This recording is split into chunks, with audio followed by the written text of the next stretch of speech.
everybody, this is Kibuli Secondary School and we are here to debate. I'm Nasazi Hamila Muyanja, first speaker, Kibuli Secondary School. This is our second speaker, Namukose Fatuma, third speaker, Sami Bell, and lastly, our mighty fourth speaker, Zamba Fahad. Good afternoon, my name is Goma Steven Fisher from Gombe Secondary School. Here to introduce my teammates, Janad Fridaus, Cicero Abdumusin, and Shanice Pretty. We are here versing Gombe Secondary School, and the motion of the day: government should increase taxes on petroleum products so as to fund research on renewable energy. Our expectations for the day is to go home with a big win and a smile on our faces. We really hope for the best, and you guys should really expect the best out of us. May the best team win. House rules. Each speaker has 5 minutes. The first and last minutes are protected. The judge will ring a bell to signal the protected time. The bell will ring continuously after 5 minutes. Resolved. The government should increase taxes on petroleum products to fund renewable energy research and development. Ladies and gentlemen, if you are not born with a problem, then there is always a solution. And as for now, our problem is that we have to look for money in order to fund the renewable energy research and development, and apparently that is what we are going to be dealing with. And as for now, the solution we have is that, or the solution that we have already chosen, is to increase taxes on petroleum products, because according to the World Economic Forum, statistics show that 65% of the people use petroleum products. So I hope this only paints a clear picture to everyone that since the petroleum products are highly used in the whole world worldwide, if we are to sit down and to increase taxes on them, it is going to be very helpful, because it's going to also be the easier way, as the rest are going to present from the AFAMA side. So let's go deeper into the fresh meat of the day in defining the key terms of the motion. From the Oxford Dictionary 10th edition, the government means a group of people who are responsible for controlling a country or state. So please, judges, take note. Taxes, a compulsory contribution to a state revenue levied by the government on the cost of some goods and services. Petroleum products, and this is where each and everything is going to be based from. This doesn't have a clear thing, but I'm going to give you this according to the Oxford Dictionary if you're to go into the literal terms. These are a number of products that are got from petrol, and these products include kerosene, diesel, jet fuel, and gasoline. Ladies and gentlemen, I want to tell you that petrol, it is a very crucial thing where a number of things are got from, not only the fuels that apparently most of you know by you, but also we have other things, that the jellies that each and everyone use. Who doesn't have a good skin right now because of petrol? Go research about that. And also the plastic. So the manufacture of literally each and everything you use, there is petrol included somewhere. Renewable energy. Renewable energy is an energy produced from sources that do not run out, or resources that are natural, things that are godly made or given to us. And that is where we are also going to put our emphasis. Our parameter, we are going to be we are going to work all the work plan and each and everything. It's going to be mainly on the environmental sustainability and energy transition. Why we are basing on that is that we want to reduce the use of petroleum products in order to increase the use of in order to increase the use of renewable energy, and also to raise money to the funds of the renewable energy.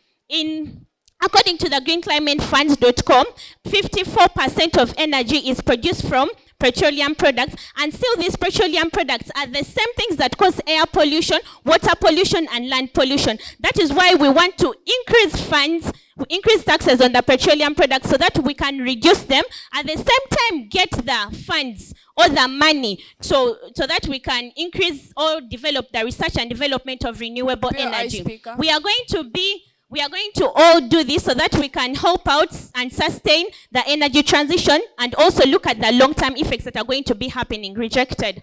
Our status quo is that the reliance on the petroleum products is currently 45% according to the International Energy Agency, and the rest is shared among the other sources. This only shows that if we are to sit down and look very well and also hint torches in the petroleum products usage, it is going to be very helpful. We are going to discourage, first of all, petroleum products, and this is also going to be brought out in the work plan. Our house that we are going to be using the UN, because it unites the government, and since the motion says that the government should, that is why we are using the UN, because it unites all the other governments, or it goes on to converge them and make them as a whole. It's going to be also working it's going to also be working with partnership with in partnership of the Green Climate Fund, because the Green Climate Fund sits down and invests a maximum of 1.5 billion US dollars in renewable energy per country among its members.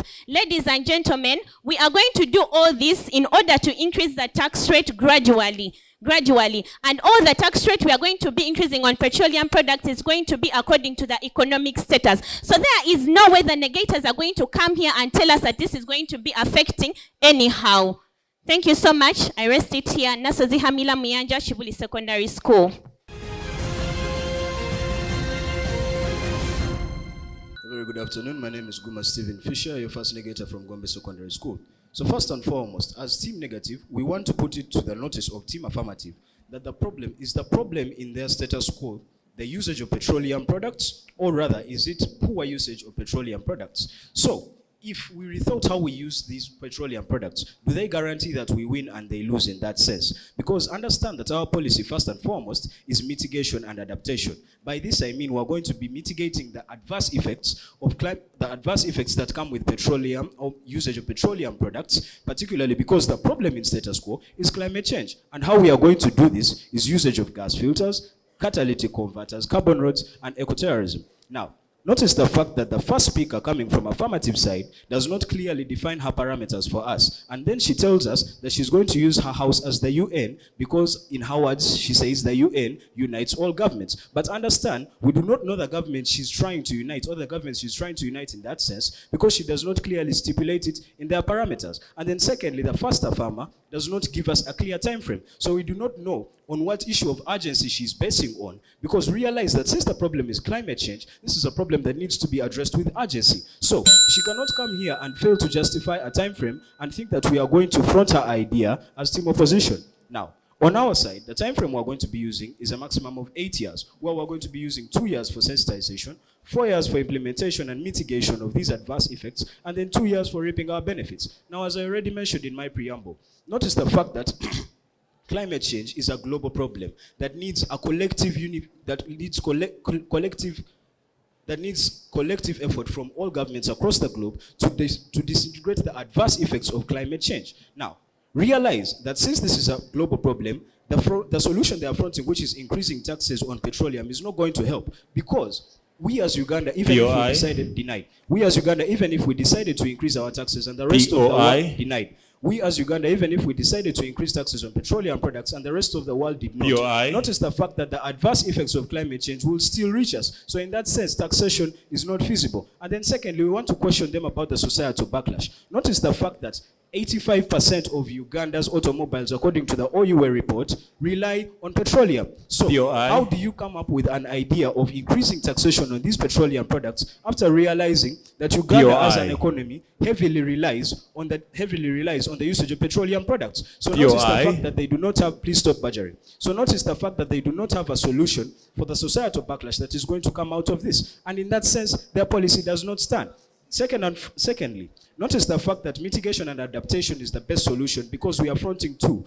Number one, we are fronting economic development, and then secondly, we are also mitigating the adverse effects of climate change. I'd like to give you a case study of Dubai, where we have the Sharjah National Park. Now, Dubai is a country that largely depends since we set our parameters globally, Dubai is a country that largely depends on petroleum products. But notice the fact that they have been able to irrigate their land and form a national park, whereby they import animals from Africa and then have them in these national parks. Now, when they have these animals in these national parks, notice that you who has the good environment you're advocating for, despite the fact... Notice that you as the good environment you're advocating for loses out because they have both economic development and proper environment. So in that sense, we believe that there is no point in preserving the environment when at the end of the day your country is economically retarded. That is why we are fronting mitigation and adaptation, because we believe at the end of the day, we're going to realize much better results for economic development as well as mitigating the adverse effects of climate change. I've justified our parameters as globally. I've also justified our time frame, and I've also talked about our policy. I'd like to give you a case study from kenomia.com as of 2015. A report released showing that Tokyo contributes 3% of the world's global emissions, while Kinshasa contributes less than 0.5%. But Tokyo's life expectancy is much higher than that of Kinshasa because they have been able to use the funds they have been getting from exploiting petroleum to mitigate the adverse effects of climate change. So in that sense, notice that our world where we provide a good combination of both is much better than theirs. For that reason, therefore, I beg to rest my case. This is the High School Crossfire. We'll be back in a minute.